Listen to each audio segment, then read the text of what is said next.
President Trump has made the persecuted church his priority like no other president before him in American history. While Nigeria's Christians cried out, he answered, and he has answered loudly. He has reminded the world that protecting Christians is not about politics. It is a moral duty. Powerful words and leadership from U.S. Ambassador to the UN, Mike Waltz. They speak to a crisis the world can no longer ignore. Yesterday, I joined the ambassador and rapper and activist now, Niki Minaj.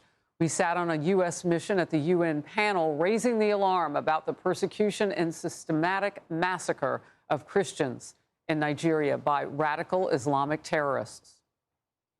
While Nigerian officials maintain that terrorism strikes all faiths indiscriminately, and they do.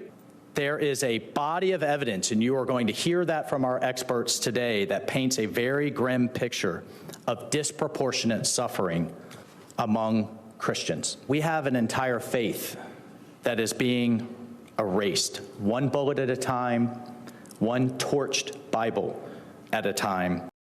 Grammy Award-winning rapper Niki Minaj has stepped up to use her superstardom. She is drawing global attention to the issue, which is close to her heart as a Christian. I want to be clear. Protecting Christians in Nigeria is not about taking sides or dividing people. It is about uniting humanity. This is about standing up in the face of injustice. It's about what I've always stood for my entire career, and I will continue to stand for that. For the rest of my life, I will care if anyone, anywhere, is being persecuted for their beliefs. Well, we have chilling new video today from inside a Nigerian Christian church just this week. Terrorists opened fire during worship. Reuters is reporting they killed 2 people, kidnapped 2 others. Watch this.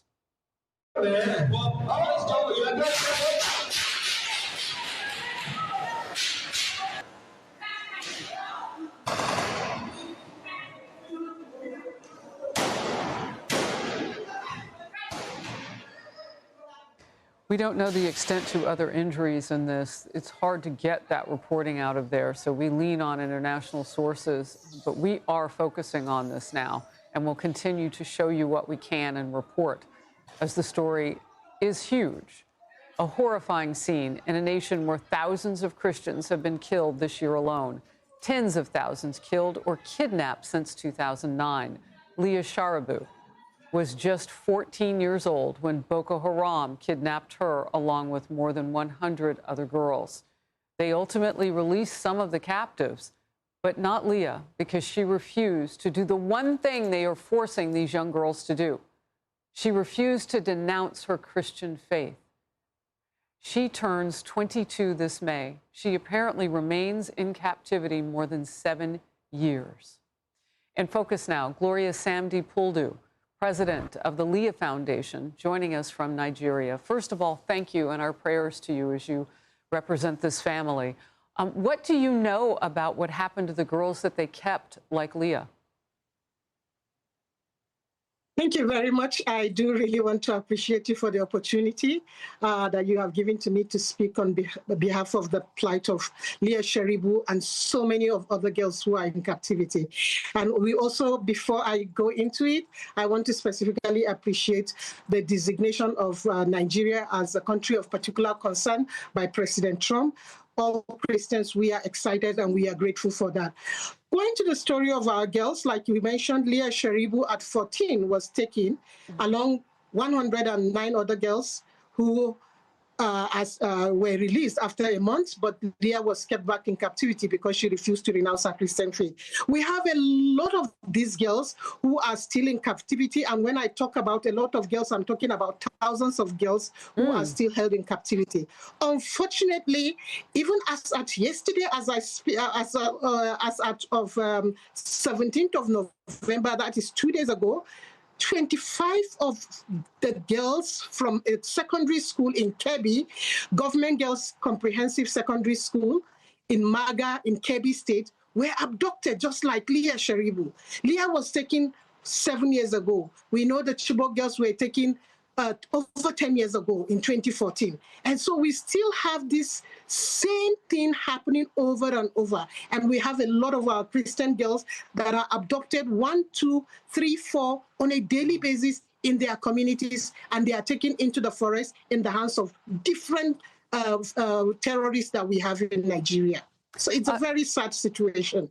Dr. Puldu, I moderated a panel yesterday at the United Nations, and one of the facts I brought forth was that there are now 22 of these radical Islamic terror organizations on the ground in your country right now. So Boko Haram is the one that probably is most notorious.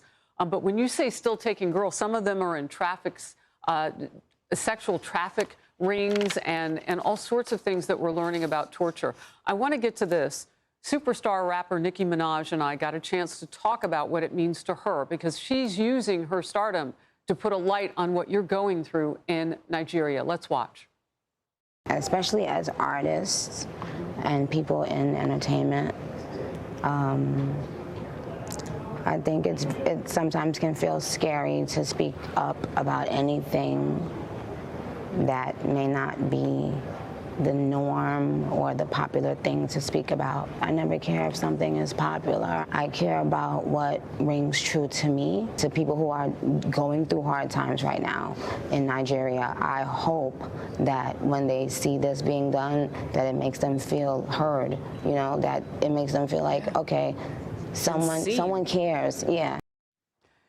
She talked about her Trinidadian past, her own Nigerian pastor. When you see someone of that stature, a world over, and many of her fans live in your country, and they want Niki Minaj to come and perform there, when you see her attach her voice to this, what does that mean to you?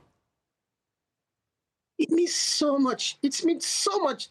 It shows that the world has turned its attention to Nigerian, and especially the Christians who are in so much, pains over the situation that we are going through, especially for women and girls who, like in 2025 and 2024, we have about 1,680 students, mostly girls, who have been abducted. So when you have such a wonderful star coming to add her voice to the advocacy and demanding their release, it's such a huge honor. And especially to have your TV station as well also amplify our voices. We are very grateful. And I just want to say thank you so very much to Niki Minaj, and for all of you that are adding your voices to the plight. And we trust that it will not just stop in, just speeches and talks, but it will be felt, because we will see that people like Leah Sharibu will be rescued from captivity and they will be back home. The pressure will be there and they will be back home. All right. I know I mentioned a few of the horrifying statistics. This year alone, Islamic terrorists have slaughtered more than 7,000 Christians. And I want to specify, that was from January to August. It's the middle of November. More of them have died. And since 2009, 125,000 are estimated to have been killed. Here's an exchange I had yesterday with Sarah Makin, former senior advisor to President Trump on international religious freedom. We talked about how those numbers affect generations to come. I think of those young people in Nigeria, half the population under 18, most of them under 15. What happens to the future of Nigeria if you kill the children? That young population of people, those that are left, if we don't step in here and say this is unacceptable, then we allow radicalization to take place, and that country will be far more dangerous in the future than it even is today. Dr. Puldu, we're short on time, but what is your prayer going forward as a Christian? My prayer is that now that the world has turned its eyes on Nigeria, that there will be rescue of Nigerian Christians from the persecutions that we are going through, especially for me, women and girls who are paying the greatest brunt. We desire to be back home with our families and also to stay and practice the religion that we have chosen to practice. ISWAP, that is holding Leah, we are demanding that they should be wiped out and women should be rescued. Yeah, that is one of the Islamic terror groups which you're talking about, ISWAP. a blessing to have you to pull us into what is going on with young girls and women and Christian Nigerians where you are. Bless you. Thank you. Thank you. I appreciate it so much. Thank you.